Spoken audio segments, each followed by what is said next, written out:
परत एकदा आपल्या सर्वांचं स्वागत आहे। आपण बसल्या जागेवरच आहात। गेले 2 तास झालं जेवणाच्या ब्रेक नंतर आपण सलग बसलायत, पण हा शेवटचं सत्र आहे। या सत्रामध्ये आजच्या समारोपाच्या सत्रामध्ये प्रमुख पाहुणे म्हणून आणि जे सकाळपासून आपल्या सोबत उपस्थित आहेत ते महाराष्ट्र शासनाच्या मराठी भाषा विभागाचे सचिव तुकाराम मुंडे सरांना विनंती करतो की आपण मंचावरती स्थानपन्न व्हावं। त्यासोबतच शशिकांत पाटील, गणेश सावळेश्वरकर सर यांनाही विनंती आहे की आपण मंचावरती स्थानपन्न व्हावं।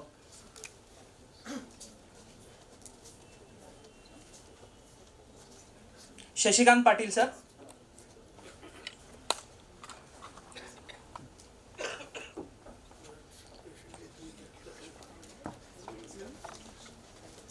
तुकाराम मुंडे सर हे सचिव म्हणून मराठी भाषा विभाग महाराष्ट्र शासन या ठिकाणी कार्यरत आहे। सरांचं भारतीय प्रशासन सेवेत विविध पदावर त्यांनी आजपर्यंत जे काम केलेलं आहे हे खूप महत्त्वाचं आहे। एक कर्तव्य कठोर अधिकारी म्हणून त्यांनी प्रशासनाच्या विविध क्षेत्रात आपला ठसा उमटवला आहे। सोलापूर जालन्याचे जिल्हाधिकारी, नवी मुंबई मनपा आयुक्त, पुणे महानगरपालिकेच्या पीएमपीएलचे व्यवस्थापकीय संचालक अशा अनेक वेगवेगळ्या पदावर त्यांनी काम केलं आहे। त्यांच्या कामाच्या धडाडीमुळे विविध प्रशासकीय क्षेत्रात अनेक महत्त्वाचे निर्णय घेण्यात आले आहेत। ते सध्या महाराष्ट्र शासनाच्या मराठी भाषा विभागाचे सचिव म्हणून कार्यरत आहेत। तर असे कार्यशील अधिकारी तुकाराम मुंडे सर यांचं स्वागत आहे। मी शशिकांत पाटील सरांना विनंती करतो की त्यांनी पुस्तक देऊन त्यांचं स्वागत करावं। धन्यवाद सर। यानंतर आज दिवसभर विविध विषयावर जी मांडणी झाली आहे त्याबद्दलचा आढावा घेण्यासाठी संस्थेचे सदस्य गणेश सावळेश्वर सरांना विनंती करतो की आपण तो आढावा मांडावा। सर हे इंडियन पोस्टल सर्व्हिस मध्ये वरिष्ठ अधिकारी आहेत। सध्या ते पोस्ट मास्टर जनरल या पदावर नवी मुंबई या ठिकाणी कार्यरत आहेत। नगरामध्ये सकाळपासून उपस्थित असलेले आणि सर्व चर्चेमध्ये सहभागी झालेले सर्व डिग्निटरीज आणि बंधू आणि भगिनींनो, centre for policy and governance Pune ही संस्था आम्ही सर्वांनी मिळून इथं स्थापन केलेली आहे आणि त्याचा एक पहिला शुभारंभाचा कार्यक्रम म्हणून मराठी भाषेचा धोरण आणि अंमलबजावणी इथं आपण पाहिलं तर संस्थेच्या नावामध्ये पॉलिसी अँड गव्हर्नन्स आहे आणि आजचा विषयसुद्धा मराठी भाषा धोरण आणि अंमलबजावणी आहे।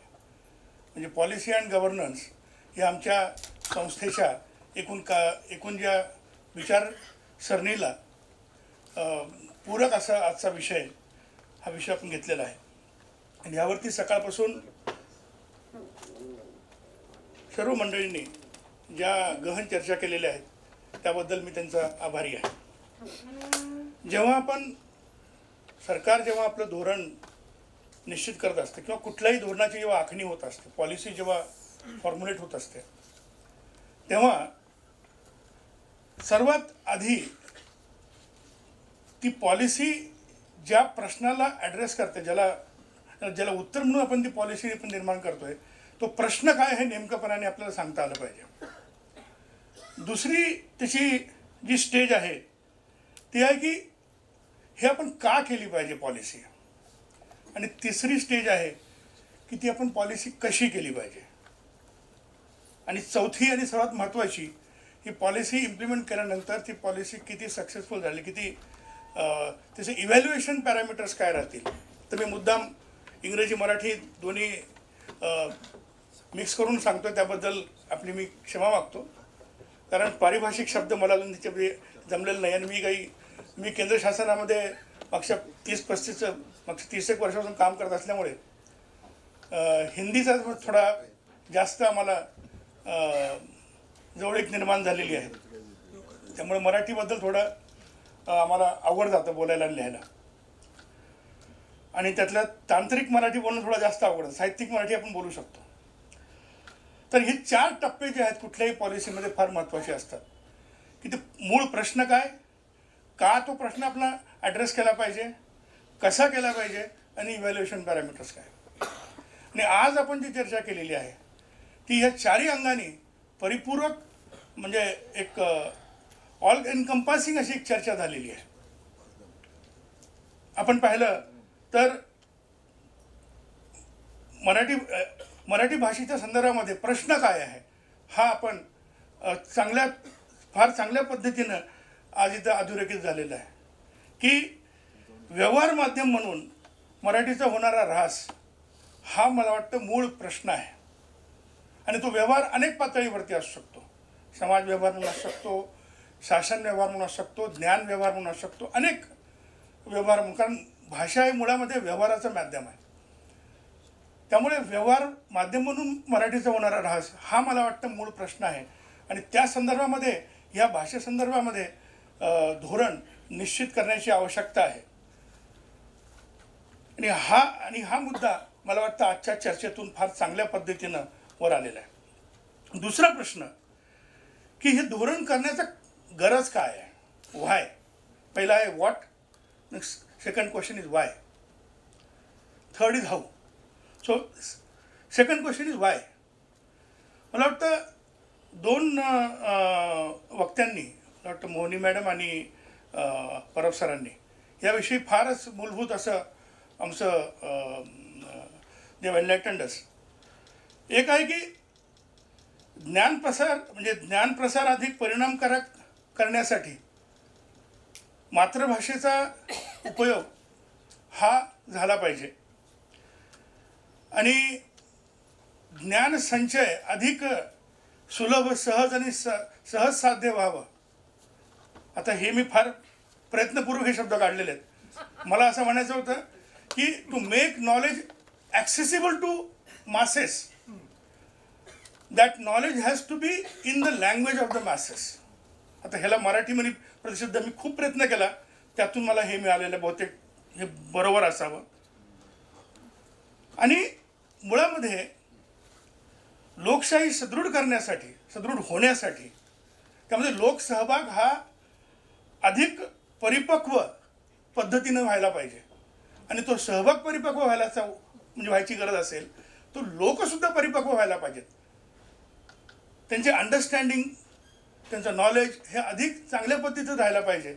आणि लोकांचं नॉलेज मास लेवलवरती चांगलं व्हायचं असेल तर लोकभाषेमध्ये व्हायला पाहिजे.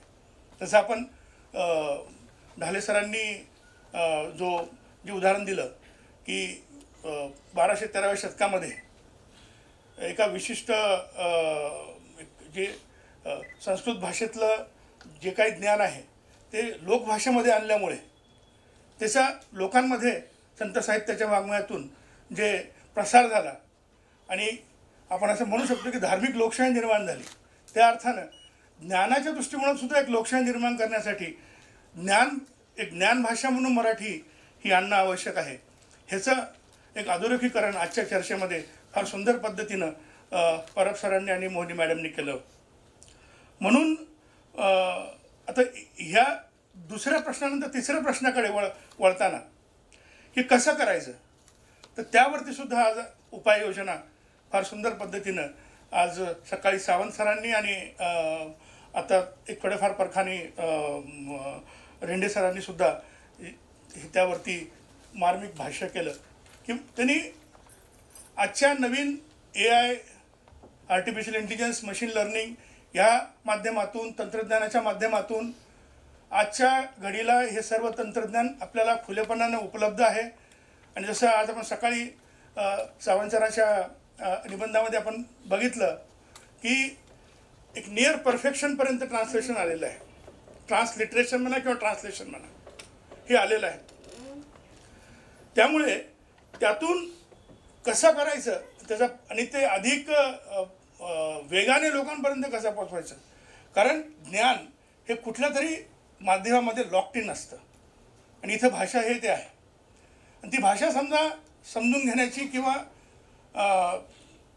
माहिती असण्याची समजा लोकांची संख्या कमी झाली तर ती ज्ञान पूर्णतः लुप्त होऊन जातं. उदाहरणार्थ आपल्याकडे इंडस व्हॅली सिव्हिलायझेशनची लिपी आपल्याला माहीत नसल्यामुळे त्या काळातल्या त्या भाषेमध्ये जे काही ज्ञान असेल ते आज आपल्याला लुप्तच झालेलं आहे. आणि त्याच प्रकारे जसं जोपर्यंत आपल्याला ती महानुभाव वाङ्मयाची त्यांची जी लिपी आहे त्याचं लॉक इन की मिळाली नव्हती, जी कोलते सरांनी जी शोधून काढली, प्रयत्नपूर्वक शोधून काढली. मला हे यासाठी माहीत आहे कारण त्यांचे जे सुपुत्र आहे कोलते सरांचे ते आमच्याच बिल्डिंग राहत होते आणि मी लहान असल्यामुळे तिथे मी त्यांच्याबरोबर बराच फिरत असल्यामुळे त्यांच्या बोलण्यामध्ये ह्याचा संदर्भ खूपदा यायचा की त्यांनी किती प्रयत्न करून हे सगळे महानुभाव वाङ्मय मिळवलं. कारण महानुभाव पंथातले जे लोक होते ते हे ओपन करायला ते रेडी नव्हते, दे वर नॉट रेडी.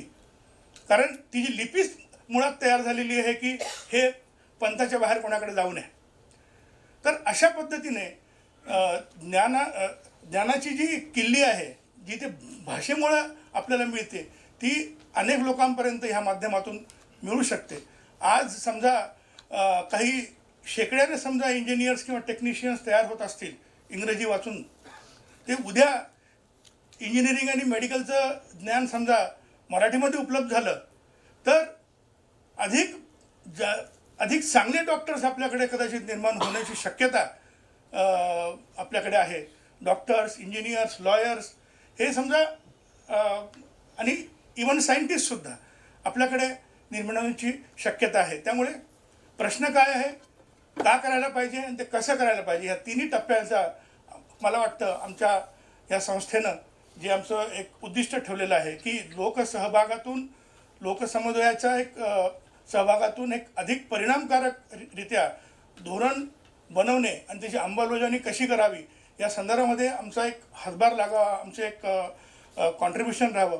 त्या दृष्टिकोनातून आजचा जो चर्चासत्राचा जो पूर्ण आज विचारमंथन झालेलं आहे, सकाळी ब्रेन स्टॉर्मिंगसाठी त्यांनी आपल्या शशिकांत दादांनी प्रतिशब्द विचारला होता, तर विचारमंथन मला वाटतं की ते अधिक योग्य आहे. तर विचारमंथन जे आज झालेलं आहे ते फार परिणामकारक आहे, फार मोलाचं आहे आणि ह्याची पावती आज आपण जे मला वाटतं पूर्ण सभागृह निश्चलपणे आज दोन्ही सत्रामध्ये अत्यंत डेडिकेटेडली आज त्यांनी आपल्याला सर्वांना ऐकलेलं आहे. आणि सर्वात मला कौतुक करावं वाटतं ते तुकाराम मुंढे साहेबांचं की त्यांनी शांतपणे सर्वांचं बोलणं ऐकून घेतलं. त्यातल्या त्यात जेव्हा त्यांच्यावरती भडीमार होत होता तेव्हासुद्धा मला वाटतं all the training that he has received in the bureaucracy has come to his help and which has made us to soak in all the pressures and all the questions. आणि त्यामध्ये आणि मला वाटतं ढाले सरांनी फार मार्मिकपणे सांगितले की मला तुम्ही विशेष एवढा पसरणारा दिलेला आहे, त्यामुळे मला हे सर्व आणि त्यांची जी पोटतिडकीने त्याच्याविषयी मांडत होते ते खरोखरच या म्हणजे आम्ही त्यांच्याबद्दल वाचलं होतं, ऐकलं होतं. मी पण मराठवाड्यातलाच आहे, त्यामुळे ह्या सर्व गोष्टी आणि मराठी साहित्य परिषदेच्या निगडीत असलेल्या लोकांशी माझा फार जवळचा संबंध लहानपणापासून असलेला असल्यामुळे मला त्यांची पोटतिडकी समजू शकते. आणि त्यामुळं त्यांच्या भडीमारापूर्वीसुद्धा तुकाराम मुंढेंनी अत्यंत शांतपणे ऐकून घेतलं, टिपणं घेतली. आणि मला वाटतं की आता माझ्यानंतर ते जेव्हा ह्याचा आपलं उत्तर देतील त्यावेळेस मला असं वाटतं की आपण आज जे काही आपल्या विचारमंथनातून बाहेर आलेलं आहे, जे काही 14 रत्न बाहेर पडले असतील, हलाहली बाहेर पडला असेल, ते सर्व ग्रहण करण्यासाठी मुंडे साहेब जे आहेत ते सक्षम आहेत, सदृढ आहेत. आणि यातून शासनाच्या धोरणामध्ये काहीतरी पॉझिटिव्ह कॉन्ट्रीब्युशन आमच्या सेंटरतर्फे झालं आहे असं मला वाटतं. ह्यापुढेही आमचं सेंटर ह्याच पद्धतीनं अनेक वेगवेगळ्या विषयावरती आम्ही हे करत राहू. यासाठी आपल्या सर्वांचा आमच्या सेंटरला आशीर्वाद राहू द्यावा, सहभाग राहू द्यावा. आणि तुमच्याकडे ज्या काही सूचना असतील आणि आज अनेक लोकांना जे काही प्रश्न विचारायची इच्छा झाली असेल किंवा विचार आले नसतील ते त्यांनी लिहून आम्हाला ईमेलने कळवावेत. आजच्या सेमिनारच्या प्रोसिडिंग्समध्ये आम्ही ते एक रेकॉर्ड म्हणून, कारण ह्या सर्व सेंटरद्वारे एक institutionalisation of the whole discussion or whatever has happen today will be happening, ते पण आम्ही करू. आणि त्याचा ॲक्सेस जे आहे ते तुम्हाला ईमेलद्वारे तुम्हाला मिळेल याची मला खात्री आहे आणि तशी सोय मला वाटतं आम्ही करू. आणि एवढं बोलून मी पुन्हा एकदा आपल्या सर्वांचे आभार मानतो, वक्त्यांचे आभार मानतो आणि आपण शांतपणे आज दिवसभर सर्व ऐकून घेतले याबद्दल आपल्या सर्वांचे पुन्हा एकदा आभार. धन्यवाद. धन्यवाद सर. यानंतर प्रेक्षकांमधून आपण 2 प्रातिनिधिक प्रतिक्रिया घेणार आहोत. आज दिवसभर या चर्चेमध्ये तेही सहभागी झालेले आहेत. काहींनी प्रश्न विचारले, काहींनी मांडणी केली. यामध्ये मी प्रकाश निर्मळ यांना विनंती करतो की आपण अगदी 2 मिनिटांमध्ये आपलं जे काही मत आहे ते या ठिकाणी व्यक्त करावं. प्रकाश निर्मळ.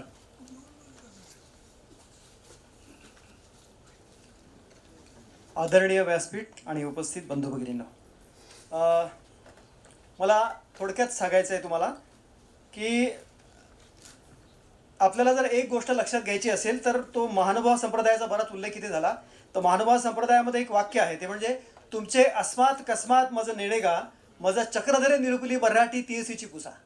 तर महाराष्ट्राने सगळ्यात पहिले हा जो संदेश आहे ना, हा सिरियसली घेण्याची गरज आहे. दुसरी गोष्ट, मराठीच्या संदर्भात जेव्हा चर्चा होते त्यावेळी फक्त इंग्रजीवर घसरतात लोक. म्हणजे कुठेही जेव्हा केव्हा हा विषय होतो तेव्हा आलं की इंग्रजी. परंतु आपल्याला इंग्रजीशिवाय तरणोपाय नाही, हे पण महत्त्वाचं आहे. हे स्वीकारून घेतलं पाहिजे, हे सत्य आहे. फक्त इंग्रजी शाळा म्हणजे इंग्रजी माध्यमाच्या शाळा नको. जसं ठाले पाटील सरांनी मगाशी पण सांगितलं की इंग्रजांचे काय काय उपकार आहे हे आपण सगळे विसरतो, तसे इंग्रजीचे उपकार आपण विसरतो. त्यामुळे इंग्रजी माध्यमातल्या शाळांबद्दल बोललं पाहिजे, पण इंग्रजीबद्दल आकाश बाळगून आपल्याला काहीच उपयोग नाही. दुसरं, आपण इंग्रजीच्या बद्दल बोलत असताना हिंदीच्या अतिक्रमणाबद्दल बिलकुल विसरून जातो. सगळ्यात महत्त्वाचा विषय असा आहे की आपण जो विसरतोय, कदाचित आपण घाबरत असू हिंदीच्या बद्दल बोलायला, पण मी विदर्भातून आलेला आहे आणि मला माहिती आहे हिंदीचं अतिक्रमण कसं झालेलं आहे आमच्यामध्ये. आमच्या शहरांच्या भाषा हिंदी झालेली आहे. हे मराठी भाषिक शहर होते. चक्रधरांच्या वाङ्मयामध्ये, महानुभाव वाङ्मयामध्ये लिहिलेलं आहे की कोकणापासून झाडी मंडळापर्यंत आणि विंध्य पर्वतापासून कृष्णा कावेरीपर्यंत महाराष्ट्र. तर ह्या महाराष्ट्र आता राहिला का? तेवढा नाही राहिला. पूर्व विदर्भ जो आहे संपूर्ण हिंदी भाषिक झाला, जो मराठी भाषिक आहे. मराठी भाषिक आडनावाची लोक, निर्मळ, कुलकर्णी, देशपांडे काय असतील ती, ही सगळी आडनावाची माणसं उंबरठ्याच्या आतमध्ये सुद्धा हिंदी बोलतात. उंबरठ्याच्या आत म्हणजे आपण म्हणत होतो की आता उंबरठ्याच्या आतली भाषा नाही, होईल का मराठी? आता उंबरठ्याच्या आतलीच भाषा नाही, उंबरठ्याच्या आता हिंदी गेलेली आहे आता. आणि ते प्ली काय घेतात, नाही अहो ते आमच्या नागपूरची भाषा हिंदीच आहे. आमच्या मध्य प्रदेश कुठे हिंदी भाषिक प्रदेश आहे? याच्यावर पण संशोधन झालं पाहिजे, याच्यावर पण चर्चा झाली पाहिजे. मला तर असं वाटतं तुम्ही सेंटर फॉर पॉलिसी अँड गव्हर्नन्सनी मला हिंदी भाषेच्या विषयाबद्दलही या विषयाबद्दल एकदा बोलावं. मी तुम्हाला सविस्तर सांगेन की मध्य प्रदेशची भाषा काय आहे. तर मुद्दा अजून एक आहे हिंदीच्या संदर्भामध्ये. आम्ही सेंट्रल गव्हर्नमेंटमध्ये काम करतो. पाटील साहेब आपलं माझ्यासोबत आहेत, शशिकांत पाटील सर. आमच्या सेंट्रल गव्हर्नमेंटच्या ऑफिसेसमध्ये मराठीला काहीही स्थान नाही.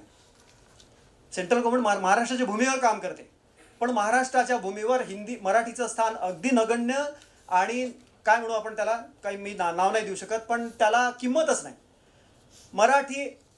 मराठी संदर्भात तुम्ही बोलायला गेलं तर तुमच्यावर काहीतरी भाषेच्या बद्दल आकस तुम्ही हिंदीबद्दल बाळगता असा तुमच्यावर लगेच आरोप केला जातो. पण वस्तुस्थिती अशी आहे की जनसामान्यांच्या भाषेमध्ये त्यांना, समजा LICचा पॉलिसी बॉन्ड असेल तर जनसामान्यांच्या भाषेमध्ये तो पॉलिसी बॉन्ड मिळाला पाहिजे. प्रपोजल फॉर्म जनसामान्यांच्या भाषेत मिळाला पाहिजे. त्यांचा पत्रावर जनसामान्यांच्या भाषेत व्हायला पाहिजे. हे सगळं केंद्र सरकारच्या ऑफिसेसमध्ये होत नाही, याची सुद्धा नोंद घेतली गेली पाहिजे. आणि रेल्वे किंवा बाकी प्रशासनामध्ये, आता मी ळच्या संदर्भामध्ये, आता बऱ्याच लोकांना माहिती आहे, ते मला ओळखतात की ळ संदर्भामध्ये मी ठाले सरांना पण माहिती आहे की बराच फॉलोअप घेतला केंद्र सरकारच्या सोबत. हिंदीमध्ये ळ इन्क्लूड झाला परिशिष्टामध्ये किंवा परिवर्तित देवनागरीमध्ये. ळ दक्षिणेतल्या सगळ्या राज्यांच्या रेल्वे मंत्रालयांनी इम्प्लिमेंट केला. म्हणजे अलपपुळाचं नाव अलपपुळा हिंदीमध्ये लिहिलं जातं, महाराष्ट्रामध्ये लिहिलं जात नाही, कारण तिथे मराठी द्वेषी अधिकारी बसलेले आहेत. तिथे मराठी द्वेषी अधिकारी आहेत. म्हणून आम्ही 3 वर्ष झाले सतत पाठपुरावा करतो याच्या संदर्भामध्ये. महाराष्ट्र सरकारने ठीक आहे, महाराष्ट्र सरकारने या संदर्भामध्ये फॉलोअप घेतला पाहिजे केंद्र सरकारच्या सोबत, अशी माझी या निमित्ताने एक हे राहील. दुसरं एकच मिनिट, त्रिभाषा सूत्राच्या संदर्भात मला सांगायचं आहे की राज्य सरकारने त्रिभाषा सूत्रासंदर्भात केंद्र सरकारशी कोऑर्डिनेशन ठेवलं पाहिजे, अशी माझी या निमित्ताने अपेक्षा आहे. आणि आपण जो इतका छान कार्यक्रम इथे आयोजित केला, मला असं वाटतं तुम्ही तो निःशुल्क केलेला आहे. सगळ्यांना जर 100 रुपये रजिस्ट्रेशन फी जरी ठेवली असती तरी सगळ्यांनी दिली असती. इतका उच्च दर्जाचा कार्यक्रम आपण इथे ठेवला, त्याच्याबद्दल तुमचे खूप खूप आभार. Thank you very much. प्रॉब्लेम मला पण होतो. सर, यांच्यासारखे काही प्रश्न असतील तर निश्चितरित्या तुम्ही लिहून मेलवरती पाठवावे. माझा मी वापरतो. यानंतर समाधान पाटील, आपण अगदी 2च मिनिटांमध्ये आपलं मत व्यक्त करा. नमस्कार.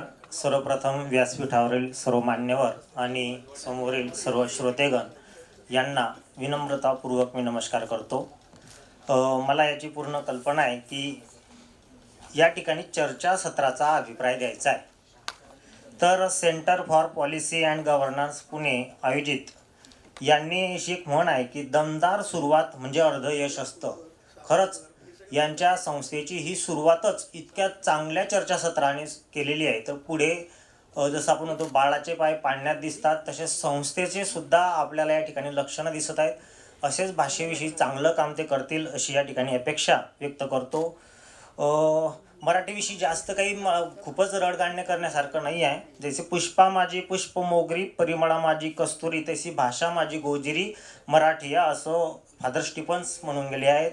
माझा मराठाचे बोलू कौतुके परी, अमृतातही पैजा जिंके संत ज्ञानेश्वर. तर आपली एवढी साजेरी मराठी आहे आणि हिच्या गोडीमुळेच मी दादरा नगर हवेली दमण दीव इथून 300 किलोमीटरचा प्रवास करून या चर्चासत्रात आलो आहे. कारण आपली माय मराठीमध्ये खूप काही तसे अभिजात गुण नक्कीच आहे. म्हणून श्रीमान रंगनाथ पठारे सर यांचं नाव घेतलं की ताम्रपट कादंबरी जशी आठवते तसं अभिजात मराठीचं जे त्यांनी काम केलेलं आहे. त्यांच्यासोबत हरी नरके सर आणि आपणच मराठी माणसं 13व्या शतक म्हणत होतोय. सरांनी ते सिद्ध केलं की इसवी सन पूर्व सातवाहन काळापासून मराठीची सुरुवात आहे, म्हणजे 2500 वर्षापूर्वीपासूनचं.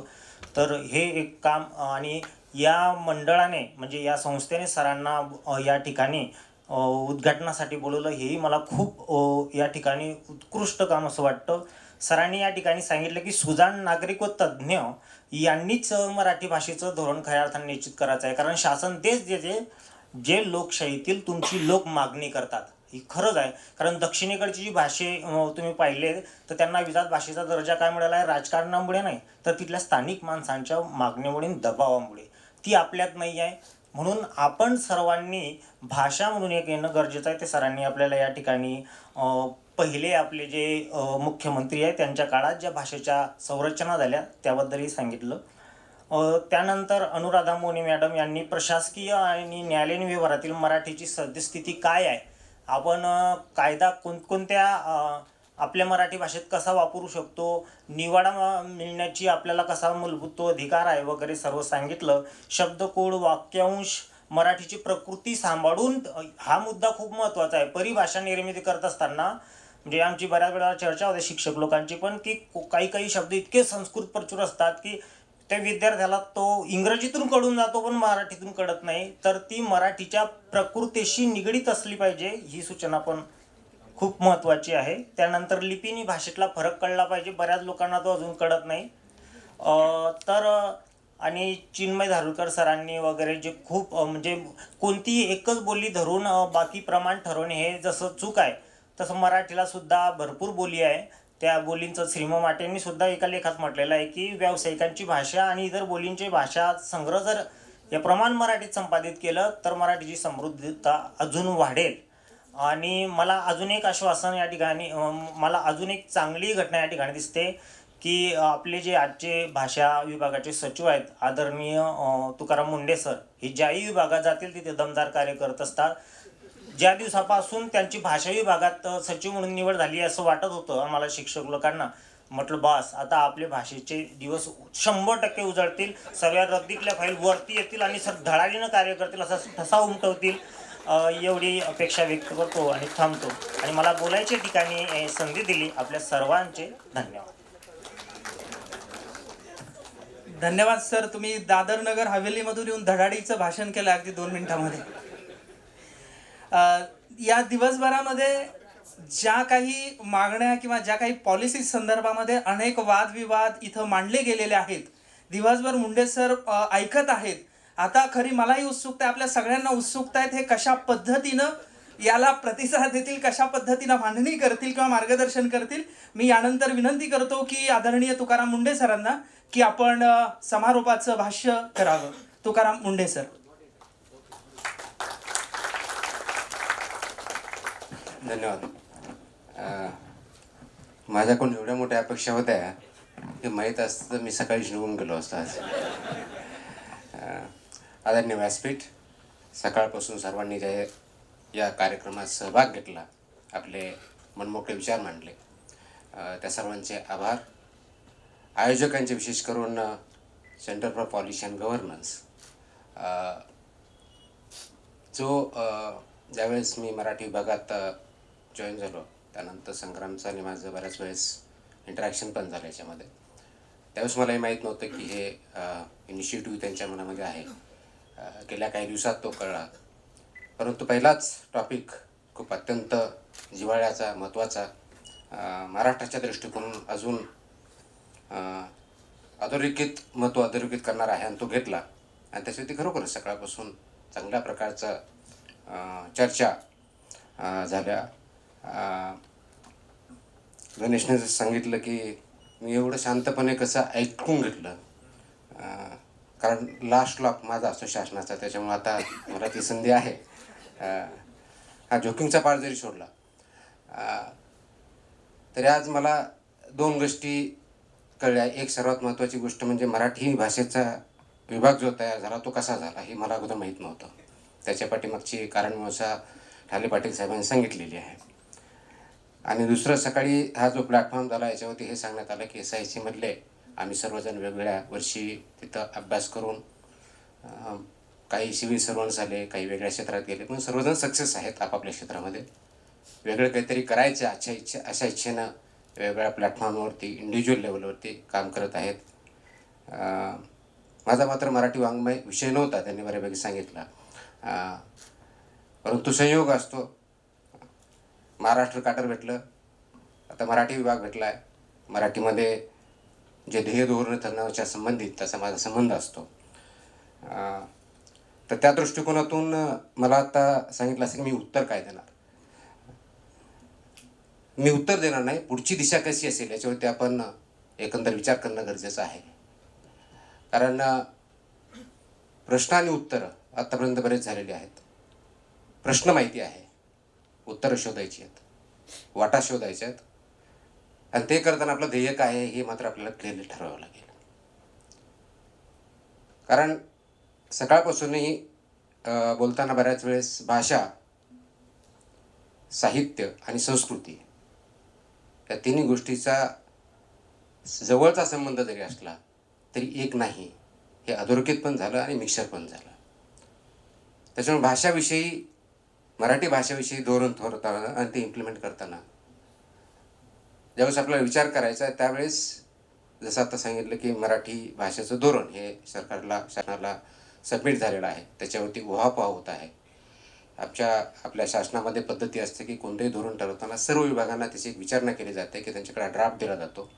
तो ड्राफ्ट दिल्यानंतर त्यांचे मतं जे आहेत ते मागितले जातात. जो बऱ्याच डिपार्टमेंटची मतं आली आहेत, काही डिपार्टमेंटची अजून मतं यायची बाकी आहेत. पण डेफिनेटली पुढच्या काही काळामध्ये याच्यावरती निर्णय डेफिनेटली होईल. ती पॉलिसी जो रेकमेंडेड पॉलिसी आहे ती मी सुद्धा वाचलेली आहे. खरोखर काही चांगल्या गोष्टी त्याच्यामध्ये आहेत, मोस्टली चांगल्याच आहेत. काही इम्प्लिमेंट करण्यासाठी डिफिकल्ट आहेत, पण त्याच्यावरती शासनाला कॉल घ्यावे लागेल. आणि जो शासन विचारपूर्वक वेगवेगळ्या स्तरावरती कॅबिनेट कौन्सिल ऑफ मिनिस्टर जाईल, त्यानंतर निर्णय होईल, त्यानंतर तो आपल्यासमोर येईलच. परंतु सकाळपासून जे काही मुद्दे अधोरेखित झाले त्या दृष्टिकोनातून मी या विभागात जॉईन झाल्यानंतरही त्याच्यावरती विचार चालू केला होता. अनेक याच्यामधले काही व्यक्ती आहेत इथं बसलेले आहेत, त्यांच्याशी मी चर्चा केलेली आहे, इतर व्यक्तीशी केलेली आहे. सकाळी ठाले पाटील साहेबांनी सांगितलं की आपले जे साहित्य संस्कृती मंडळाचे अध्यक्ष आहेत त्यांच्याशी चर्चा झालेल्या आहेत, विश्वकोश मंडळाचे अध्यक्ष त्यांच्याशी चर्चा झालेल्या आहेत, इतरांशी झालेल्या आहेत.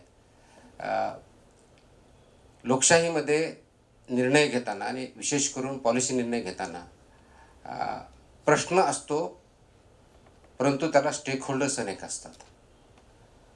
आणि स्टेक होल्डर ज्यावेळेस अनेक असतात त्या प्रत्येक स्टेक होल्डरची अपेक्षा ही वेगळी असते आणि त्या अपेक्षाचं ओझं शासनावरती असतं आणि प्रत्येक वेळेस हे अपेक्षा ज्या असतात त्या रिकन्साईल करताच येतील असं नसतं.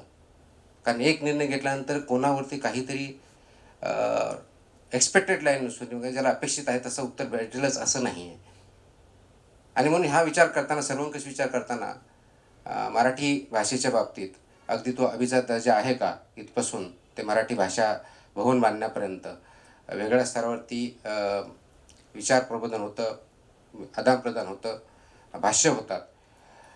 त्याच्यामधल्या मला मराठी भाषा विभागाचा ऑब्जेक्टिव्ह जो आहे तो मराठी भाषेचा सर्वांगीण विकास करणे हा मराठी भाषा विभागाचा बेसिकली ऑब्जेक्टिव्ह आहे किंवा ध्येय आहे.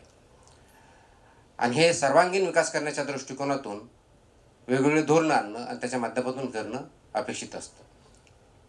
आणि म्हणून हे करत असताना वेगवेगळ्या संस्था तत्कालीन मुख्यमंत्री यशवंतराव चव्हाण यांच्या संकल्पनेतून निर्माण झालेले साहित्य संस्कृती मंडळ, त्याच्यानंतर परत विश्वकोश मंडळ, नंतर मराठी संस्था ही तयार झाली.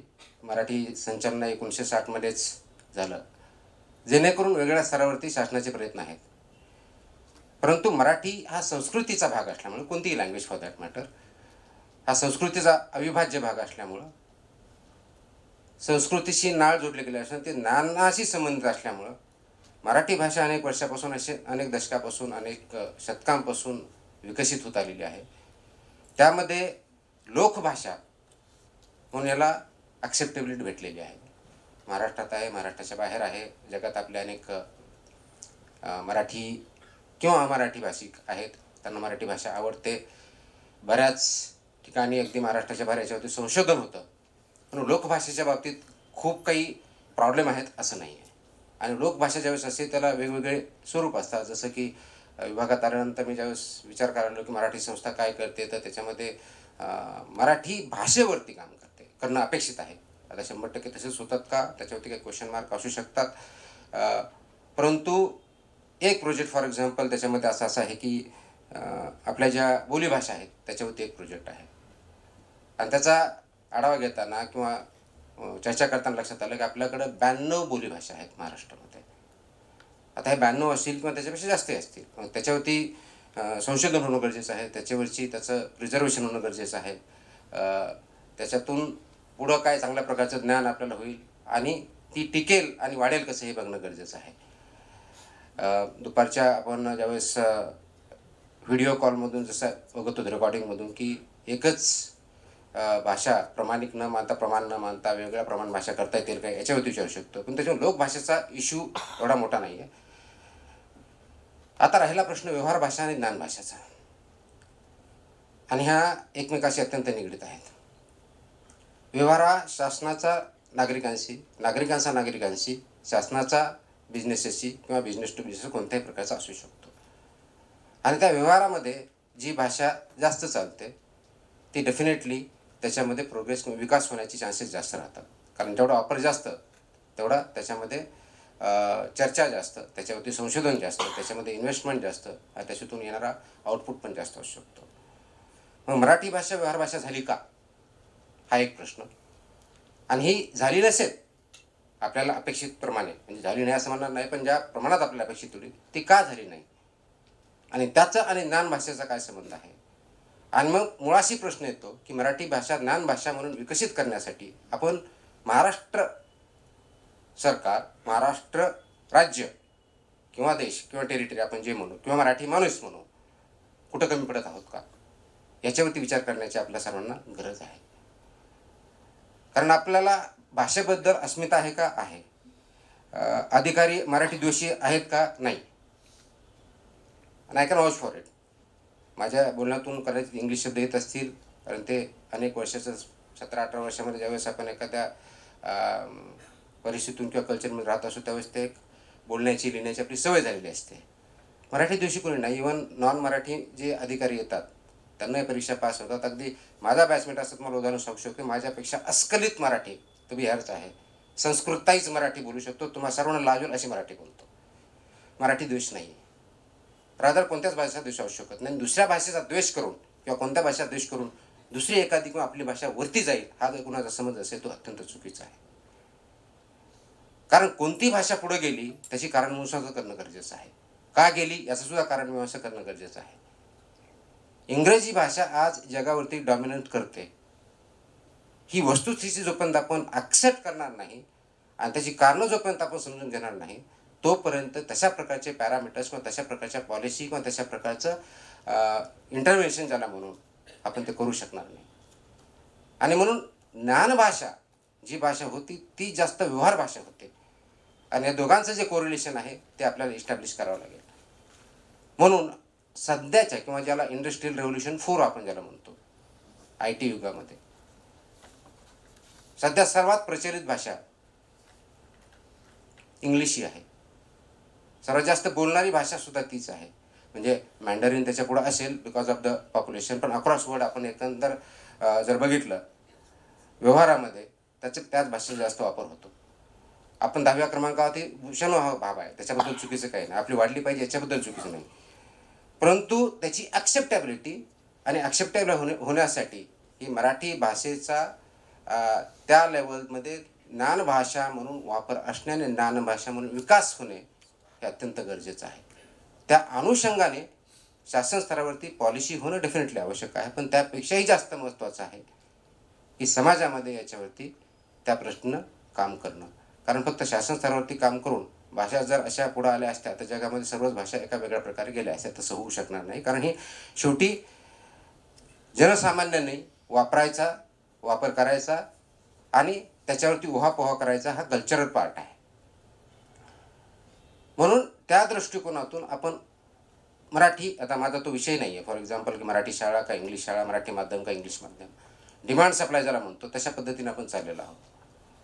आता मराठी 2021च्या जे आपले काही पण शासनाने इंटरव्हेन्शन केलं, जे काही रूल्स आणले, जे काही पॉलिसी आणले त्याच्यानुसार 10वीपर्यंत आपण प्रत्येक शाळेत कंपल्सरी केली. बऱ्यापैकी आता ती फॉलो होते. पुढच्या काही दिवसामध्ये ते अगदी कॉन्व्हेंट स्कूलला किंवा अगदी मायनॉरिटी स्कूल जे आहे तिथं सुद्धा इम्प्लिमेंट होणे त्या दृष्टीने पावलं उचलली गेलेली आहेत. त्याप्रमाणे कारवाई होत आहे.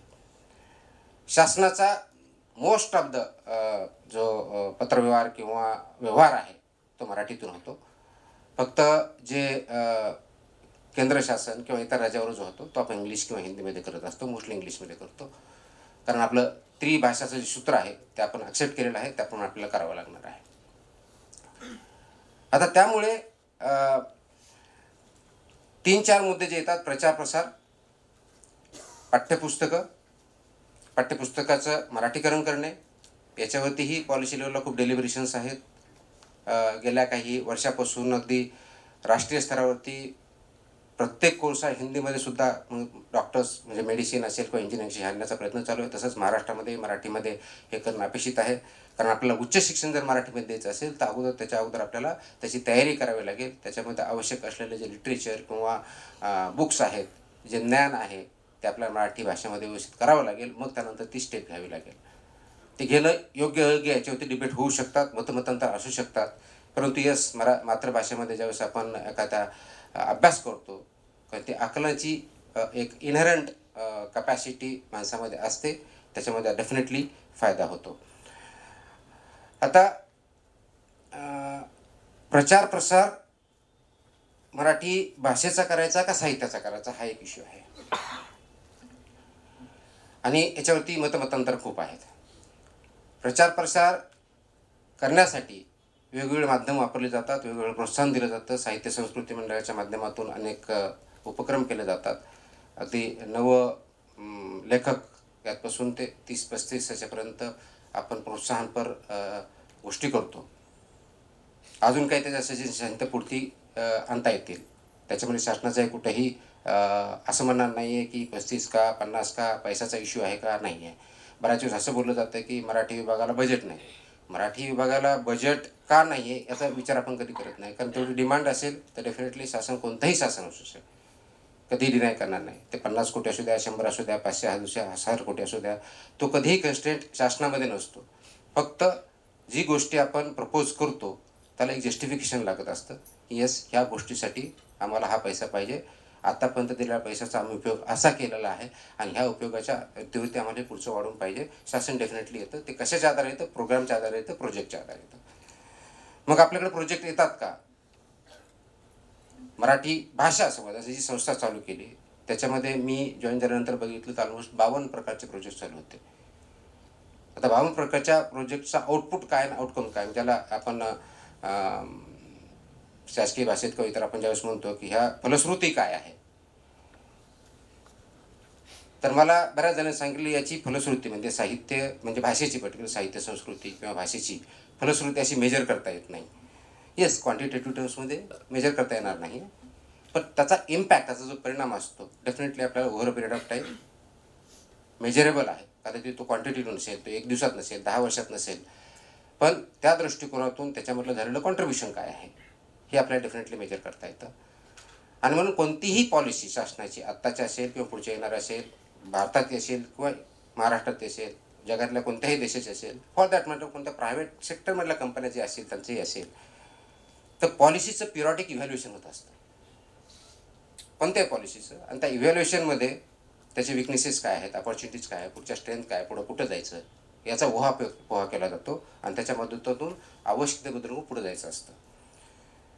मग 2010ला मराठी भाषा विभाग स्थापन झाल्यानंतर आज 2023 जर आहे, गेल्या 10-12 वर्षामध्ये ह्या विभागामध्ये काय झालं, आपण कोणत्या दिशेने चाललेलो आहोत, त्याच्यावर आपण ज्या घेतलेले मेजर्स आहेत ते योग्य आहेत, अयोग्य आहे, त्याच्यामध्ये सुधारणा करण्याची गरज आहे, नाही आहे, आणि कुठे 25 वर्ष, 20 वर्ष, 25 वर्ष कोणत्या दिशेनं जायचं आहे याचं विचारमंथन डेफिनेटली करणं आवश्यक आहे. आणि ते विचारमंथन करताना जे साहित्य संस्कृती मंडळ असेल, विश्वकोश मंडळ असेल, मराठी संस्था असेल किंवा मराठी संचालनालय असेल, ह्या ज्या 4 संस्था मराठी भाषा विभागांतर्गत येतात, याचा ही उहापोहा करण्याचा मी प्रयत्न केला. त्याच्यामधूनही काही गोष्टी बाहेर आल्या. डेफिनेटली जसं सकाळी सांगितलं गेलं, मराठी संचालनाचं काम खूप मोठ्या प्रमाणात होतं, परंतु लोकांपर्यंत पोहोचलेलं नाही. 52 प्रकारचे माझ्या माहितीनुसार शब्दकोश आत्तापर्यंत तयार झालेले आहेत. Not a small work. विश्वकोश मंडळी लेटेस्ट आत्तापर्यंत माझ्या मते 21 विश्वकोश तयार केले, त्याच्यातला लेटेस्ट आत्ता गेल्या महिन्यामध्ये तो पब्लिश झालेला आहे. म्हणजे काम होत आहे का? येस. लोकांपर्यंत पोहोचतंय का? I think there is a problem. हा डिस्कनेक्ट डेफिनेटली आहे आणि तो डिस्कनेक्ट आपल्याला ॲड्रेस करावा लागेल. तो ॲड्रेस करण्याचं माध्यम काय हा माझ्यासमोर प्रश्न आहे. सजेशन एक आली की आपल्या फक्त रिजनल लेवललाच बुक स्टॉल्स म्हणजे शासकीय जे मुद्रणालय आहे किंवा जिथं आपण पुस्तक अवेलेबल असतात ते आहेत, डिस्ट्रिक्ट लेवलला करावं का, आपण स्वतः दुकान उघडावेत का, मग ते ई बुक्सच्या माध्यमातून करावं का. मला कॉन्क्रीट सजेशन कुणीही द्यावं, विल इम्प्लिमेंट अशा प्रकारचं करायला मग काही अडचण नसावी. परंतु दुसऱ्या बाजूला हाही विचार आहे की हा शासनाचं काम आहे का की पुस्तकाचे दुकान उघडायचे आणि त्याच्यातून विकायचं, हाही एक प्रश्न आहे. आता तुम्हाला संस्कृतीच्या बाबतीत असेल किंवा मराठी भाषेच्या बाबतीत असेल, तर याच्यातून असं काही निघू शकतं का की अशी काही एखादी सजेशन आहे का ज्याच्या माध्यमातून येस ई बुक्स आहे त्यातला पर्याय आहे, पण तो आतापर्यंत सगळ्यांच्या अंगवळणी पडलेला नाही की तो सर्वसमावेक आहे असा नाही आहे. तो एक ऑप्शन डेफिनेटली आम्ही विचार करतोय. परंतु जे पब्लिकेशन झालेलं आहे, साहित्य संस्कृती मंडळाकडे खूप मोठ्या प्रकारचे रिसर्च ग्रंथ आपण पब्लिश केलेले आहेत, जे कुणीही करू शकत नव्हतं किंवा केले नाहीत, किंवा मराठी भाषा संचालनालयाने किंवा विश्वकोश हे वेगवेगळ्या वेबसाईटवरती आहेत. विश्वकोश मंडळाच्या याच्यावर गेलं त्याच्यात तुम्हाला विश्वकोश दिसतील, संचालनाच्या वेबसाईटवर गेलं तर तुम्हाला संचालनाचे पब्लिक मोस्ट ऑफ द आपले जे कायदे आहेत ते दिसतील किंवा जे शब्दकोश केले ते दिसतील. मराठी संस्था जी आहे त्याच्यावर त्यांचे दिसतील. परंतु एक सेंट्रल सकाळी जे बोललं गेलं की एक पोर्टल असावं, वेबसाईट म्हणण्यापेक्षाही पोर्टल असावं, त्याच्यावर सगळं असावं, तर तो प्रोजेक्ट डेफिनेटली मी हाती घेतो आहे. सकाळचं जे काही प्रेझेंटेशन झालं त्या शोधात आम्ही बऱ्याच वेळ चर्चा पण केलेली होती की डेफिनेटली ह्या IT चा वापर करू आणि एक प्लॅटफॉर्मसुद्धा नागरिकांना त्याच्यातून अवेलेबल होईल. त्याच्यातून शब्दकोशही तयार होतील, काही सजेशन्स पण येतील, त्याच्यातून एक मेकॅनिझम तयार करून पुढच्या ज्या गोष्टी बाहेर येतील त्या आपल्या पुढे जाता येईल. तर तो प्रोजेक्ट मी डेफिनेटली घेणारच आहे आणि MKCL मी थँकफुल म्हणेल की त्यांनी असा एक कन्सिव्ह केला. त्याच्यातून आवश्यक ते पटकन मॉडिफिकेशन किंवा जे काही शासनाच्या दृष्टिकोनातून जो काही स्ट्रक्चर लागतो तो करून आपल्या पुढे जाता येईल. त्याच्यात काही अडचण असं मला वाटत नाही. त्यामुळे तो IT चा वापर करणं आणि त्याच्या माध्यमातून भाषेची संवर्धन आणि पुढे ती प्रसार कसा होईल आणि त्याचा प्रचार कसा होईल हे डेफिनेटली एक माध्यम होऊ शकतं. परंतु जे पुस्तक अवेलेबल आहेत फक्त डिजिटाईज करून किंवा ई बुक्स करून चालणार नाही आणि फक्त ते शासकीय मुद्रणालयातूनच पब्लिश होऊन लोकांपर्यंत पोहोचवण्यासाठी तेही सफिशियंट होणार नाही. मात्र प्रायव्हेट पब्लिशर्स त्याला रिस्पॉन्स पण देत नाही, ही पण तेवढी खरी परिस्थिती आहे. का देत नाहीत हे मला माहीत नाही आहे. लायब्ररी विभाग माझ्याकडे नसल्यामुळं त्याच्याबद्दल मी जास्त काही कमेंट करणार नाही. परंतु त्याबद्दलही सध्या विमर्श चालू आहे शासन स्तरावरती की तो लायब्ररी हायर टेक्निकल असावा का मराठी लेवलला असावा. त्याच्यामध्ये काही मतमतांतर आहेत, पण त्याच्यातून काहीतरी निर्णय होईल. जर तो इकडे आलाच तर डेफिनेटली त्याच्यामध्ये काही चांगल्या गोष्टी करता येतील याच्यामध्ये. आता पुढचा प्रवास म्हणजे बेसिकली संसाधन. भाषा आज संसाधन राहू शकतं, याच्यावर कोणाचेही दुमत असण्याचं कारण नाही. पण ते संसाधन कोणत्या लेवलचे आहे हे आपल्याला बघणं गरजेचं आहे. याचा संबंध परत ज्ञान भाषेशी येतो, याचा संबंध परत व्यवहार भाषेशी येतो. आणि म्हणून ते जर करायचं असेल तर याच्यावरती आपल्याला खूप फोकस करणं गरजेचं आहे. पर्टिक्युलरली भाषा तज्ज्ञांनी याच्यावरती विचारविमर्श जास्त करणं गरजेचं आहे. मला सांगताना सांगितलं की आत्तापर्यंत हे साहित्य संस्कृती मंडळाचे अध्यक्ष असतील, मराठीचे असतील किंवा आपल्या संचालनाचे असतील, जे आपले डायरेक्टर असतील, हे शासकीय अधिकारी आहेत. त्यांना बऱ्याच वेळेस काही गोष्टी कळत नाही. लँग्वेजमधले एक्सपर्ट नसतील. त्याच्यामध्ये एक कन्स्टंट असा होता किंवा आहे की जे रिक्रुटमेंट रूल्स आमचे आहेत त्याच्यामध्ये फॉर एक्झाम्पल डायरेक्टर जी मराठी संचालन आहे याच्यामध्ये त्यासाठी क्वालिफिकेशन PhD इन संस्कृत हे आहे. आता ते बदललं जाते. आय हॅव प्रपोज्ड, ते चेंज होतं आहे. याच्यावरती माझं बरंच डिपेंड. मी असाच स्टँड घेतला होता आणि माझं मतही होतं, ते अजूनही माझं आहे की आपण फक्त PhD in Marathi language or linguistic असावं. मग याच्यावरती पुढचा विचार आला की किती लोक अवेलेबल होतील याच्यामध्ये. आणि त्यावेळेस मात्र प्रश्न पडला की याच्यामध्ये कमी लोक अवेलेबल आहेत जेवढे काय मी डेलिब्रेशन केलं. मग मी ते केलं तर मग मराठी संस्कृतमधलं PhD काय आणि मराठी लिंग्विस्टमधलं PhD काय एकच, ज्याच्यातून फरक पडणार नसेल त्याचा आउटपुट काहीच येणार नाही. म्हणून मी जो प्रपोज केला आहे आणि तो मोस्टली काही दिवसामध्ये फायनल होईल, तो हा आहे की PhD असावी आणि MA in Marathi linguistic as one of the subject कमीत कमी असावा. म्हणजे लिंग्विस्टिकमधला तो स्पेशलायझेशन एखादा सब्जेक्ट असावा, सो दॅट त्याच्यामध्ये त्यांना मराठी लँग्वेजच्या बाबतीत सखोल ज्ञान असावं त्या दृष्टीनं. आणि तीच परिस्थिती आम्ही मराठी संस्था जी आहे त्याच्या बाबतीच्या डायरेक्टरच्या बाबतीत आम्ही तसंच करत आहोत. आता हा झाला ॲडमिनिस्ट्रेटिव्ह पार्ट, म्हणजे डायरेक्टर कोण असावं किंवा संस्थेचा मराठी संस्थेचा डायरेक्टर कोण असावं. दुसऱ्या बाजूला आपल्यापैकी कुणीही बोललं नाही की जे मंडळ आहेत, मंडळाचे अध्यक्ष असतात, त्याचे सदस्य असतात. मंडळामध्ये आत्तापर्यंत माझ्यामध्ये 20-25 सदस्य साहित्य संस्कृती मंडळामध्ये आहेत, 10-12 काहीतरी विश्वकोश मंडळामध्ये आहेत. यांच्या क्वालिफिकेशन मात्र बद्दल कोणी बोललेलं नाही. ज्या वेळेस आपण मराठी भाषाच्या बाबतीत बोलतो आणि हे मंडळानं पूर्णपणे स्वायत्ता दिलेली आहे. काही क्वेश्चन असे निर्माण केले की मराठी भाषा स्वायत्ता संपूर्ण येत आहे. तर पहिलं मी एक क्लिअर करतोय की मराठी साहित्य संस्कृती मंडळ असेल, डायरेक्टरेट असेल किंवा मराठी संस्था असेल, यांच्या कोणत्याही कामामध्ये प्रशासनाचा 1 इंचही अडथळा नाही किंवा इंटरफरन्स नाही. 2 बाबी क्रिएट केल्या पाहिजेत. एक प्रशासनिक बाब आणि दुसरं साहित्य संस्कृती किंवा मराठी भाषेचं काम. ह्या 2 सेपरेट बाबी आहेत. आणि हे करताना 2016 जे शासन निर्णय निघालेला आहे साहित्य संस्कृती मंडळाच्या बाबतीत की ज्या ज्या काही पॉलिसी तुमचे इम्प्लिमेंट करायचे जे निर्णय झालेले आहेत त्याच्यामध्ये कोणते पुस्तक घ्यायचे, कोणत्या यांना द्यायचं, त्याची कमिटी करायची, फक्त तुम्ही सिलेक्ट करायचं आणि आम्हाला कळवायचं. आम्ही त्याच्यात काहीही बोलत नाही. तुमची प्रोसिजर पण आम्ही विचारत नाही. हे तुम्हीच ठरवायचं आहे.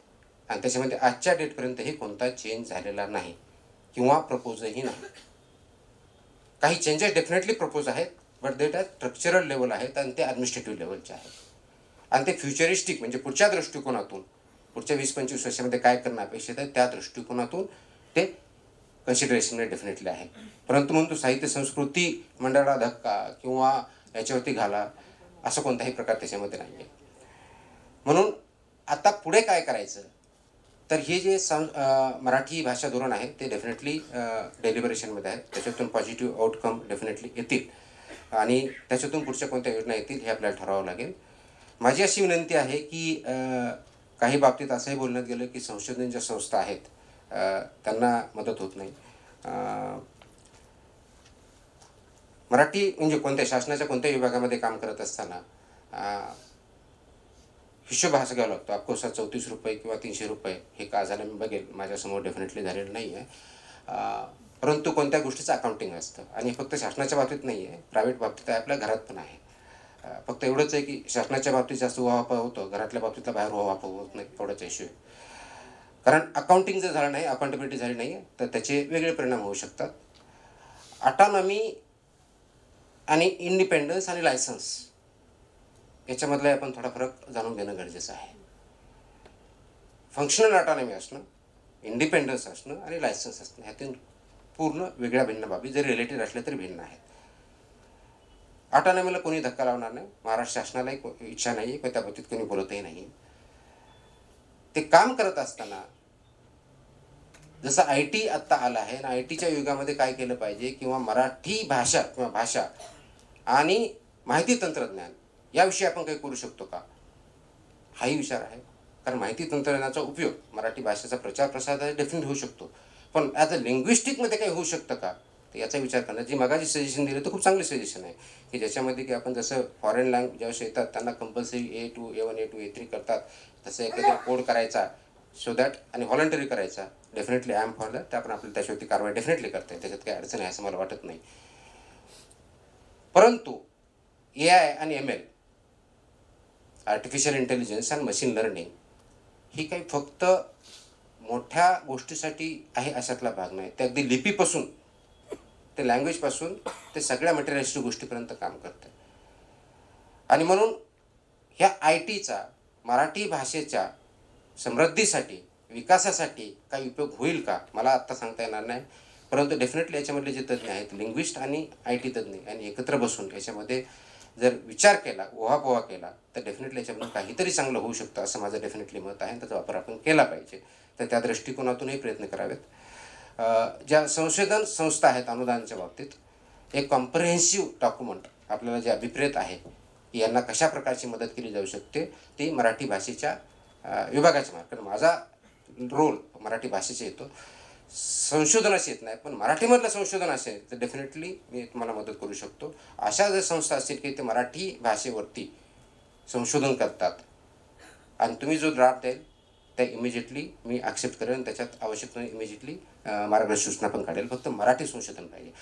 बाकीच्या विषयाच्या संशोधनामध्ये तो माझा डोमेन नाही आहे, त्याच्यामुळे मला ते बोलता येणार नाही किंवा मला ते करता पण येणार नाही, कारण वेगवेगळे विषय असतात. म्हणून अशा संस्था जर डेफिनेटली असतील तर I am more than willing to help you across Maharashtra. आणि एक पॉलिसी करूयात. माझा अप्रोच हा अडॉक राहत नाही. माझा अप्रोच हा काहीतरी सिस्टमिक लेवलला पुढे जाण्याचा असतो की जे सस्टेन होईल, परमनंट राहील आणि प्रोग्रेसिव्ह असेल. तात्पुरती मलमपट्टी करण्यामध्ये मला खूप काही इंटरेस्ट नसतो. कारण येस प्रत्येकाची काही कन्स्ट्रेंट असतात, लिमिटेशन्स असतात, परंतु सिस्टमिक जर केलं तर त्याचे लॉंग इमिजिएटली काही, कारण हा विषय असा आहे लँग्वेज म्हणजे भाषा असा विषय किंवा संस्कृती असा विषय की तुम्हाला आज काहीतरी टेंडर काढलं, उद्या भिंत उभं राहिली, परवा दिवशी तळं उभं राहिलं, असं काही होणार नाही. याच्यामध्ये हा लॉंग टर्ममध्ये इम्पॅक्ट करणारा, विचार विमर्श करणारा हा विषय आहे. मग त्या दृष्टिकोनातून पॉलिसी डिसिजन घेताना शासनाला सुद्धा तेवढाच डीप आणि वाईड विचार करावा लागतो. आता संस्थेच्या बाबतीत असं बोललं गेलं की आम्ही न मागता आम्हाला अनुदान दिलं गेलं. आता आपण इतिहास सांगितला बरं झालं, मला हा माहीत नव्हता. शासनाने संस्थांना अनुदान द्यावं की नाही द्यावं हा डिबेटेबल इश्यू असू शकतो, कोणाचे मतांतर असू शकतात. तो किती द्यावं हाही डिबेटेबल इश्यू असू शकतो. एका बाजूला शासनाची भूमिका नेहमी राजाश्रयाची असते आणि पर्टिक्युलरली अशा सेक्टरच्या बाबतीत असे की जिथं जो मेनस्ट्रीम नसतो आणि जिथं आपली आत्मीयता, आपली आस्था, आपल्या कल्चरल गोष्टी असतात तिथं जास्त असतो. त्याच्यामुळे त्या दृष्टिकोनातून शासन हा निर्णय घेतं ही माझी भावना आहे. तत्कालीन कारण काही असू शकतात, तत्कालीन कारणामध्ये मी जात नाही. माझ्या ह्याच्यामध्ये मी ते म्हटलेलंच आहे की स्वतःहून काम पाहून सुरू केलं आणि मागितलं नव्हतं. अग्री. आता काही संस्था जसं सांगितलं की काही संस्थांना ते आवश्यकता असू शकते, कारण हँड होल्डिंग गरजेचं आहे. कारण अजून म्हणजे भारतीय समाजामध्ये भारतामध्ये अजून अशी वेळ आलेली नाही आहे की फिलॉन्थ्रॉपिक ॲक्टिव्हिटीमधून ह्या गोष्टी प्रिझर्व होतील आणि पुढे जातील. आपल्याला आठवत असेल, आपल्या ज्या काही सर्वात चांगल्या संस्था किंवा वेस्टर्न कंट्रीजमधल्या युनिव्हर्सिटीज जर बघितल्या किंवा स्कूल्स जर बघितल्या, प्रायव्हेट स्कूल्स मोस्टली, तर ह्या फिलॉन्थ्रॉपिक ॲक्टिव्हिटीमध्ये खूप मोठ्या प्रमाणावरती चालतात. किंवा आपल्या देशामधल्या IITमध्ये फॉर एक्झाम्पल जे त्यांचे पासआउट आहेत त्यांना खूप मोठ्या प्रमाणात मदत करतात, रिसर्च सेंटर चालू करतात, चेअर चालू करतात. तशी काही स्थिती अजून आपल्याकडे आलेली नाही आहे. पण तशा आधारावरती अशा काही संस्था पुढे जातील आणि त्याच्यातून कॉन्ट्रीब्यूट होईल, या स्टेजला तसं अपेक्षित नाही आहे. आणि म्हणून तोपर्यंत अशी आपली स्टेज येईपर्यंत शासनाची ही डेफिनेटली भूमिका आहे आणि ती पार पाडण्याचा प्रयत्न. आता किती सक्सेस, किती फेल्युअर, किती अपेक्षेप्रमाणे, किती अपेक्षेच्या बाहेर, हा वेगळा विषय असू शकतो, पण ते डेफिनेटली पार पाडण्याचा प्रयत्न करते आणि त्या दृष्टिकोनातून शासनाची भूमिका आहे. तर हे शासन पार पडत असताना यावर्षी 50 लाखाचं 2 कोटीवरती, काही संस्थांना 2चं 5 लाखावरती जे काही मंत्री महोदयांनी डिक्लेअर केले होते त्याप्रमाणे पुढची कारवाई होते. हे करत असताना मग कोणतरी सांगितलं की त्यांनी मराठी संस्थेवरती काम केलं म्हणून त्यांच्या कन्स्टेंट असतात. कन्स्टेंट असतात, ते कन्स्टेंट नाही आहेत. मला वाटतं की कन्स्टेंट कधी असते की तुम्हाला त्याच्यामध्ये इम्प्रूव्ह करण्याचा ज्यावेळेस वाव नसतो त्याला कन्स्टेंट म्हणू शकतो आपण, की हे लिमिटेशन आहे, आय कॅनॉट ओव्हरकम. शासनाला कन्स्टेंट नसतात. शासनाला हे जे स्टेक होल्डर्स डिफरंटली असतात, त्या स्टेक होल्डर्समध्ये प्रत्येकाची डिमांड काय आहे आणि कोणता डिसिजन घेतल्यानंतर त्याचे रिपरकशन्स काय होऊ शकतात हे त्यांच्या दृष्टिकोनातून सुद्धा बघायचं असतं. म्हणजे त्याचाच एक भाग म्हणून पॉलिटिकल इकॉनॉमी असते. म्हणून कुणाला न दुखवता हा पुढं कसं जाता येईल हा नेहमीच शासनाचा प्रयत्न असतो. करून शासनाच्या दृष्टिकोन समाजामधले सर्व स्टेक होल्डर हे त्यांच्या दृष्टीने ते रिप्रेझेंट करत असतात. आणि म्हणून ही बाजू मांडताना, शासनाची बाजू बघताना हेही बघितलं पाहिजे की त्याच्या लिमिटेशन कोणते आहेत. माझी अपेक्षा संस्थाकडनं काय आहे? माझी अपेक्षा ही आहे की कॉन्क्रीट प्रपोजल असावेत. मराठी भाषेच्या बाबतीत रिसर्च करणारे जर असतील तर मला वेगळ्या पॉलिसीची गरज नाही. मी आवश्यक तेवढा प्रोजेक्ट पैसे देऊ शकतो. शासन त्याला कधीही नाकारत नाही, आत्तापर्यंत नाकारलेलं पण नाही. पण मराठी भाषेच्या याच्याखाली दुसऱ्या कशाला जर मागत असाल तर ते देणं शक्य नाही, कारण तो मॅन्डेट नाही त्या डिपार्टमेंटचा. म्हणजे कन्सर्न डिपार्टमेंट आपण गेलो तर त्यांच्या ज्या पॉलिसी असतील त्याप्रमाणे काम होईल. हा एक भाग. दुसरा भाग हाही सांगितलं गेलं की याच्यामध्ये आत्ताची मराठी स्थिती कोविडसारखी आहे. कोविडमध्ये आलं की तुमचा ऑक्सिजन, हायपॉक्सिया, बेसिकली हायपॉक्सिया ज्याला म्हणतो आपण, त्याच्यामुळं डेथ झाली. मोस्ट ऑफ द डेथ हे हायपॉक्सियामध्ये झालं की त्या पर्टिक्युलर स्टॉर्मच्या काळात रात्री 2 ते 4च्या दरम्यान बेसिकली हायपॉक्सिया होतो. त्याच्यामुळे तुम्हाला ऑक्सिजन भेटत नाही आणि देन यू एक्सपायर, हा त्याची परिस्थिती होती. आता तो मापदंड लावणं योग्य आहे का? माझ्या दृष्टिकोनातून ती परिस्थिती डेफिनेटली आपली नाही आहे. ती नाही आहे, पण चांगली पण नाही आहे. डेफिनेटली चांगली पण नाही आहे. पण ती जर उपमा द्यायची झाली तर बेसिकली कोविड का झाला, म्हणजे कोणी अट्रॅक्ट केला याच्यावरती बघावं लागेल. आणि कोविड अशाच व्यक्तींना, म्हणजे इन्फेक्शन बऱ्याच जणांना झालं, खूप जणांना झालं, डेथ खूप कमी जणांचे झाले. डेथ अशाच व्यक्तींचे झाले त्यांची बेसिक इम्युनिटी कमी होती. आणि मराठी भाषेची इम्युनिटी एवढी कमी नाही आहे, डेफिनेटली एवढी कमी नाही आहे. ती इम्युनिटी खूप स्ट्रॉंग आहे. आता गरज कशाची आहे? कोविड झाल्यानंतर आपल्यामधल्या खूप लोकांना, म्हणजे कोविडची वेळ अक्रॉस वर्ल्डमध्ये झाल्यानंतर हेल्थच्या बाबतीत अवेअरनेस खूप मोठ्या प्रमाणात आला. आपण काय खाल्लं पाहिजे, आपल्या लाईफस्टाईल कशी पाहिजे. आणि mostly these are lifestyle disease, non communicable disease हे लाईफस्टाईल डिजीजेस आहेत. हे आपल्या राहणीमानावरती ते अवलंबून राहतात. आणि म्हणून ते राहणीमानावरती अवलंबून राहिल्यामुळं त्याच्यावरती हेल्थ कॉन्शियसनेस, मग तुम्ही अगदी डाएट करायचं का 36 आवर्स करायचं का इंटरमिडिएट फास्टिंग करायची का, हा खरोखर सायंटिफिक आहे का, याच्यावरती डिबेट चाललं गेलं. खायचं किती, कोणत्या गोष्टी खायच्या. परंतु हेल्दी लाईफस्टाईलकडे ते डेफिनेटली ओढ वाढलेला आहे. मराठीच्या बाबतीतही हेल्दी लँग्वेजबद्दल अजून बरंच काम होणं गरजेचं आहे. आणि मराठी डेफिनेटली हेल्दी आहे, पण हेल्दी होऊ शकते का? डेफिनेटली होऊ शकते. आता आपण कोणत्याही युरोपमधल्या देशात गेलं, जर्मनीत गेलं तर तुम्हाला जर्मन शिवाय कोणी बोलणार नाही. मराठी महाराष्ट्रात आलं की तसं होत नाही. आता ती कंपल्सरी होऊ शकेल का? नाही. ती फक्त आणि फक्त ज्ञान भाषा आणि व्यवहार भाषा झालं तरच होऊ शकतं, अदरवाईज ते होऊ शकत नाही. आणि म्हणून ज्ञान भाषा कशी होईल, व्यवहार भाषा कशी होईल, याच्यावरती आपल्याला फोकस करणं जास्त गरजेचं आहे. त्यामध्ये जे काही पॉलिसी डिसिजन घेण्याची शासनाला कडून गरज असेल ते आपण घेऊ. परंतु अशा विषयामध्ये शासनाने सुद्धा काही लिमिटेशन ठरवून घेतलेले असतात की दिस पार नॉट बियॉन्ड दिस, आणि ते आवश्यक पण असतं. ऑटॉनॉमी जर आपण म्हणतो तर ऑटॉनॉमी ती शासनाने सुद्धा मेंटेन करणं गरजेचं असतं. म्हणून जिथं समाज ज्याला गरज असेल, म्हणजे हे समाज म्हणतो त्यावेळेस समाजात लिंग्विस्ट आपण भाषेच्या बाबतीत बसतो, ज्या भाषेला कुठंतरी गरज असेल की इथे इंटरव्हेन्शन करणं गरजेचं आहे, की ते सामाजिक स्तरावरती, संस्थेच्या स्तरावर की NGOच्या स्तरावरती किंवा इंटेलेक्च्युअल स्तरावरती होणं शक्य नाही, त्या मोमेंटला ते इंटरव्हेन्शन, मग ते रेग्युलेशन स्वरूपात असेल, डेव्हलपमेंटच्या स्वरूपात असेल किंवा इतर कोणत्या स्वरूपात असेल, ते करणं गरजेचं असतं, तर करणं अपेक्षित आहे. तो रोल शासन डेफिनेटली पार पाडेल. तो अधिक चांगल्या पद्धतीनं कसा करता येईल या डेफिनेटली सजेशन, आता जसं विचारमंथन दिवसभर झालं आणि याच्यातून जे काही कॉन्क्रीट माझ्यासमोर पोहोचलेलं आहे, डेफिनेटली मला 2-3 टेकअवे तर मी आता सांगितलं त्याप्रमाणे आहे, ते इमिजिएटली इम्प्लिमेंट करण्यासारखं आहे, ते आपण करू. पण याच्या व्यतिरिक्तही आणखी खूप चांगले होऊ शकतात. अजूनही बरंच काही याच्यावरती संशोधन होऊ शकतं. तर ते कॉन्क्रीट सजेशन जर देऊ शकले आणि त्याच्यावरती जे कोणी विभागात असतील, पर्टिक्युलरली सचिव आणि मंत्री स्तरावरती त्यांच्यावर चर्चा झाली तर मला काही त्याच्यातून अडचण आहे असं वाटत नाही.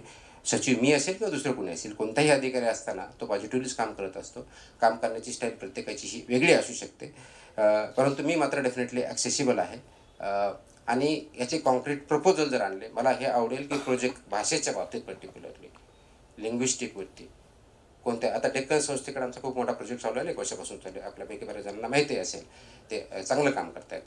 अशा संस्था आम्ही ज्यावेळेस सोचतो ते आम्हाला भेटत नाहीत, ही फॅक्ट आहे की आम्हाला चांगल्या संस्था पाहिजे असतात, त्यांच्याकडे प्रोजेक्ट द्यायचे असतात, तर आम्हाला भेटत नाही. आता याचा अर्थ असा नाही की संस्था नाही आहेत, कदाचित काही संस्थांना शासनावर काम करायचं नसेल, त्यांची ती प्रिन्सिपल्स असतील, वेल ॲक्सेप्टेबल. पण मग शासनाला ज्यावेळेस याच्यातून काम करायचं आहे तर भाषेवरती काम करताना संस्थांकडून का किंवा या क्षेत्रामध्ये काम करणाऱ्या तज्ज्ञाकडून जो त्यांचा सहभाग अपेक्षित आहे, मी सहकार्य म्हणत नाही, सहभाग अपेक्षित आहे, तो त्यांनी देणं अपेक्षित आहे. असे देणारे भरपूर आहेत, परंतु ते स्ट्रक्चर्ड फॉर्मॅट जर आले, एक प्रोजेक्ट फॉर्मॅटमध्ये आपल्या टाईम बाउंड आपल्या काही गोष्टी करता येतील, त्याचा रिझल्ट आपल्याला काही दिसेल, त्या दृष्टिकोन त्याच्याकडे बघितलं पाहिजे. मला वाटतं की सकाळपासून खूप मोठ्या प्रमाणात याच्यावरती चर्चा झालेली आहे. आपल्या सजेशन डेफिनेटली व्हॅलिड आहेत. 2 गोष्टी मला ज्या अंडरलाईन करायच्या आहेत. एक, मी आत्ता जे बोललो आहे ते उत्तराच्या स्वरूपात नाही बोललो आहे, की मी पुढच्या पावलं काय उचलावीत या दृष्टिकोनातून आपण पुढं कसं जाऊ या दृष्टिकोनातून जे चेंजेस, जे स्ट्रक्चरल चेंजेस असतील, पॉलिसी चेंजेस असतील, इन्स्टिट्यूशनल चेंजेस असतील, हे करण्याची आवश्यकता आहे. शासन डेफिनेटली करेल, ती शासनाची कमिटमेंट आहे आणि शासनाच्या वतीनं सर्वांचीच कमिट आहे, नंबर 1. नंबर 2, मराठीच्या बाबतीत कोणते अधिकारी किंवा पदाधिकारी, फॉर दॅट मॅटर, कारण आता संग्राम फॉर एक्झाम्पल हे गव्हर्नमेंट ऑफ इंडियामध्ये आहेत, म्हणून ते मराठी द्वेषी झाले का नाही, बाय नॉर्म कॉन्डक्ट रूल्स, आम्हाला जे आमचे रूल्स फॉलो करणं अपेक्षित ते फॉलो करतात. कोणत्याही समाजाचा एक रूल असतो, तो समाजामध्ये फॉलो करावाच लागतो. तो मॉरल ऑब्लिगेशन स्वरूपात असेल, समाज बंधनाच्या स्वरूपात असेल किंवा इतर कोणत्या स्वरूपात असेल, आणि इतर लिगलच्या स्वरूपात असेल, तो बंधनकारक आहे. पण त्याच्यात राहूनही जास्तीत जास्त पॉझिटिव्ह रिझल्ट कसे देता येतील हे आपण बघत असतो. म्हणून हे साहित्य आणि मराठी भाषा याच्यामध्ये फोकस, साहित्याचा प्रचार करण्यापेक्षा मराठी भाषेचा प्रचार होणं जास्त गरजेचं असं मला वाटतं. कारण मराठी भाषेचा प्रचार झाला तर पर्यायानं साहित्याचा प्रचार व्हायला जास्त वेळ लागणार नाही, प्रसार व्हायला जास्त वेळ लागणार नाही. तर अशा दृष्टीच्या प्रोजेक्ट्स आपण आणावेत. आपल्याला काही अडचण आली तर डायरेक्ट माझ्यापर्यंत आपण संपर्क सांगू शकता, ते संपर्क साधू शकता आणि मी अवेलेबल असेल. फक्त एक टाईम बाउंड चांगले प्रोजेक्ट, त्याचा काय म्हणता येईल त्याला, की त्याच्यातला थीम काय असेल, प्रत्येक कोणताही सब्जेक्ट ह्या थीमवरती असावं. जसं एखादी बोली भाषा करायचं आहे तर I will be more than happy. पण अहिराणीवरती भरपूर रिसर्च झाला तर त्याच्यात मी घेणार नाही, जिथं कोणतं निग्लेक्ट आहे दॅट आय गिव्ह प्रेफरन्स, अशा पद्धतीची पद्धत असेल. तर अशा प्रकारचं करावं. याच्या व्यतिरिक्तही आपल्या काही सजेशन जर असतील पुढच्या काळामध्ये की पॉलिसी लेवलला हे डिसिजन घेतले जावेत, त्याचंही मी वेलकम करेन. माझी विनंतीच एवढी की फक्त साहित्य आणि संस्कृती ह्या 2 गोष्टी मिक्स करू नयेत आणि Marathi language as a language म्हणजे भाषा याच्यावरती जास्त जर फोकस केलं तर आपण डेफिनेटली याच्यामध्ये पुढे जाऊ शकतो.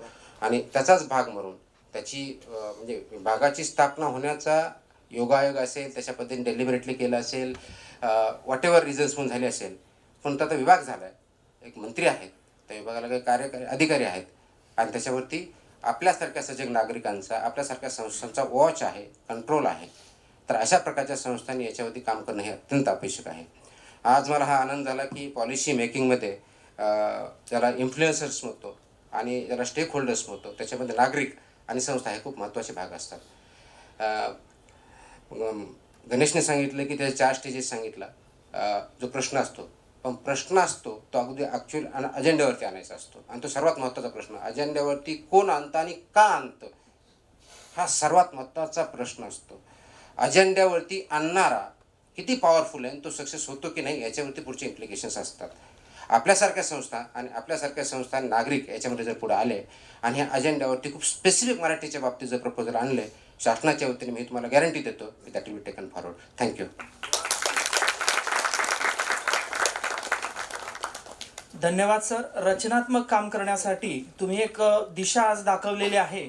अगदी असं की एक म्हातारा जंगलामधून चाललेला होता आणि तो पार करतो आणि नंतर त्याला ओढा लागतो. ओढा पार केल्यानंतर तो पुढे जाऊन थांबतो आणि पाठीमागे वळून बघतो. पाठीमागे वळून बघितल्यानंतर त्याच्या लक्षात आलं की हा ओढा मी म्हणजे खूप मेहनतीनं पार केलेला आहे, मला याच्यावरती पाठीमागे जाऊन ब्रिज बांधायला हवा. म्हणून तो म्हातारा पाठीमागे आला आणि त्यानं स्वतः कष्ट करून दिवसभर तो ब्रिज उभा केला आणि पुढे निघाला. तेवढ्यात तिकडे एक म्हातारी बाई पाहत होती आणि तिनं विचारलं, तू तर ह्या ओढा क्रॉस केला होता, तुला आता याची काय गरज होती. त्या म्हाताऱ्याने जे उत्तर दिलेलं होतं ते अगदी महत्त्वाचं होतं. ते उत्तर असं होतं, मी जरी इथून पुढे चालत आलेलो असलो तरी माझ्या पाठीमागून हजारो पिढ्या चालत येणार आहेत. तशा पद्धतीचं काम तुम्ही शासनाच्या वतीनं करणार आहात. म्हणजे मराठीची जी काय आज जरी तुम्ही पुढे गेलेला असलात तरी हजारो पिढ्या पाठीमागून चालत येणार आहेत. त्याच्यासाठी तुम्ही आश्वासक, एक दिशादर्शक आणि रचनात्मक भूमिका मांडली, त्याबद्दल आपले मनपूर्वक अभिनंदन. यानंतर या कार्यक्रमाचे आभार व्यक्त करण्यासाठी संस्थेचे संस्थापक सदस्य प्रकाश पोटे सरांना विनंती करतो की आपण आभार व्यक्त करावे.